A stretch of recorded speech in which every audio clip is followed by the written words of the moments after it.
Hi kids. Today I have another story for you, and it's a Christmas story. It's called The Polar Express. And I guess you could say it's a modern classic because it's become a classic story, but it was just written in 1985, which is a long time ago, I know for you, but for me, it's not so long. Here's the first picture. It starts out, on Christmas Eve many years ago, I lay quietly in my bed. I did not rustle the sheets. I breathed slowly and silently. I was listening for a sound a friend had told me I'd never hear. The ringing bells of Santa's sleigh. There's no Santa, my friend had insisted. But I knew he was wrong. Late that night, I did hear a sound, though not ringing of bells. From outside came the sound of hissing steam and squeaking metal. I looked through my window and I saw a train standing perfectly still in front of my house.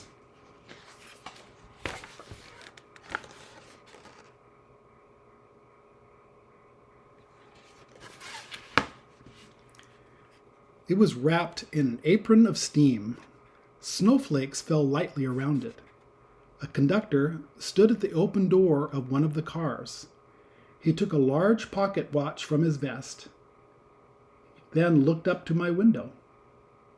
I put on my slippers and robe. I tiptoed downstairs and out the door. "All aboard!" the conductor cried out. I ran up to him. "Well," he said, "are you coming?" "Where?" I asked. "Why, to the North Pole, of course," was his answer. "This is the Polar Express." I took his outstretched hand and he pulled me aboard. The train was filled with other children, all in their pajamas and nightgowns. We sang Christmas carols and ate candies with nougat centers as white as snow. We drank hot cocoa as thick and rich as melted chocolate bars. Outside, the lights of town and villages flickered in the distance as the Polar Express raced northward.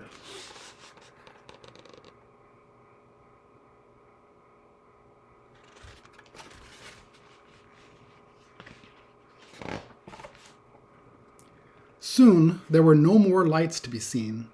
We traveled through cold, dark forest, where lean wolves roamed and white-tailed rabbits hid from our train as it thundered through the quiet wilderness.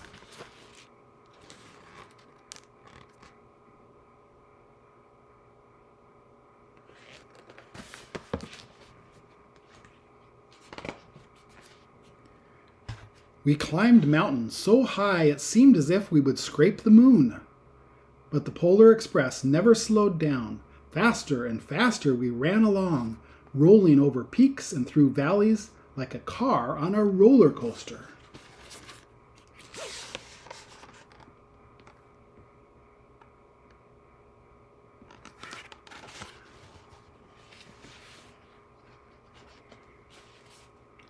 The mountains turned into hills, the hills to snow-covered plains.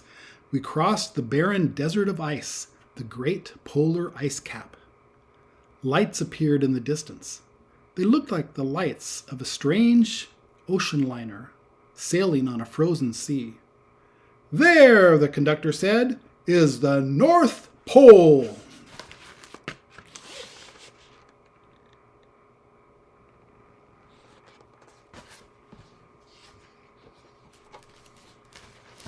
Closer picture of it.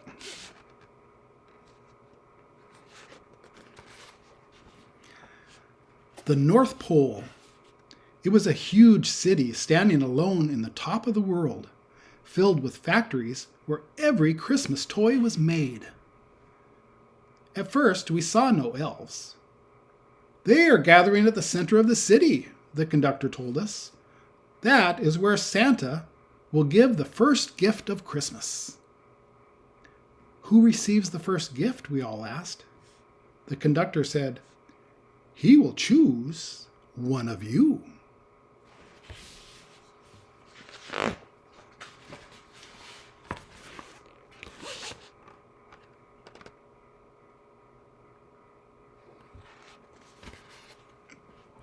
Look, shouted one of the children. The elves! Outside, we saw hundreds of elves as our train grew closer to the center of the North Pole. We slowed to a crawl, so crowded were the streets with Santa's helpers. When the Polar Express could go no further, we stopped, and the conductor led us outside.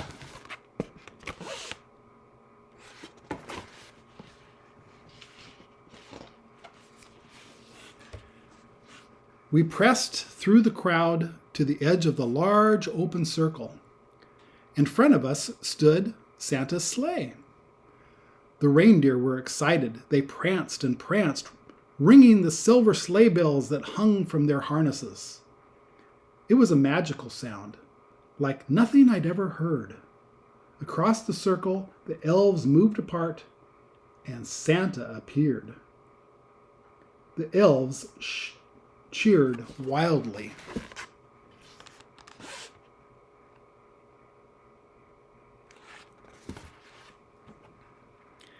He marched over to us, and pointing to me, he said, "Let's have this fellow here." He jumped into his sleigh.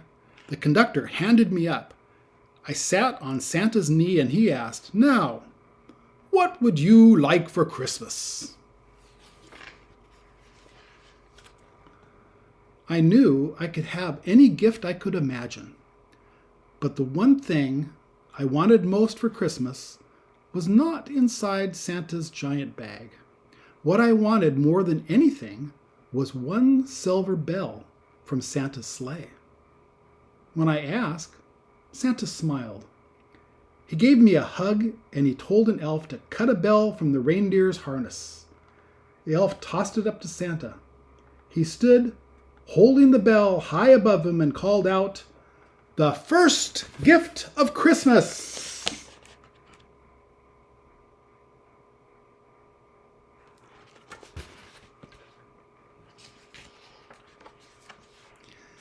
The clock struck midnight as the elves roared their approval. Santa handed the bell to me. I put it in my bathrobe pocket. The conductor helped me down from the sleigh. Santa shouted at the reindeer's names and cracked his whip. His team charged forward and climbed into the air. Santa circled once above us, then he had disappeared in the cold, dark polar sky.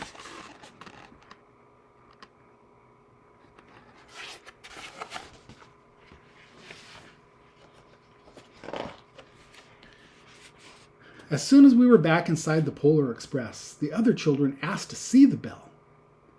I reached into my pocket, but the only thing I felt was a hole. I had lost the silver bell from Santa's sleigh. "Well, let's hurry outside and look for it," one of the children said. But the train gave a sudden lurch and started moving. We were on our way home.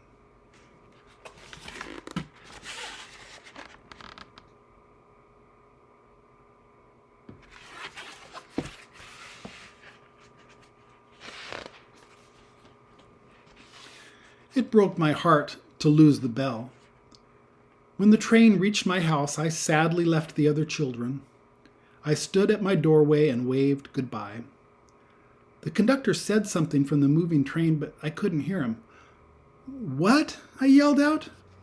He cupped his hands around his mouth and he said, "Merry Christmas!" The Polar Express let out a loud blast from its whistle and sped away.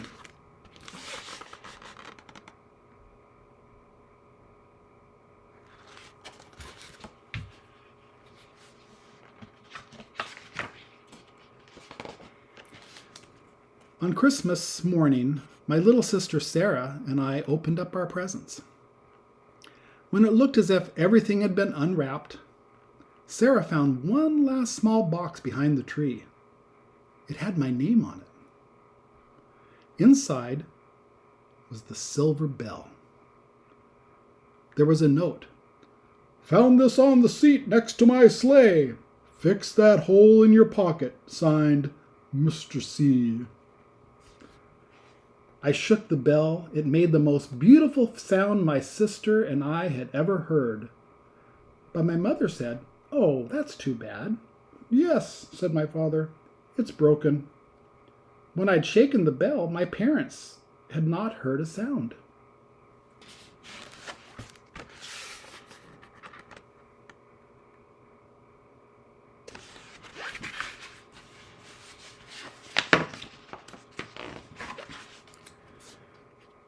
At one time, most of my friends could hear the bell, but as years passed, it fell silent for all of them.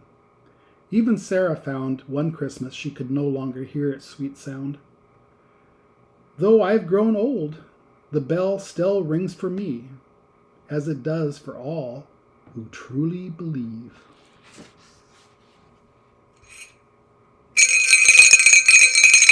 You hear it? Merry Christmas, everybody. Love you.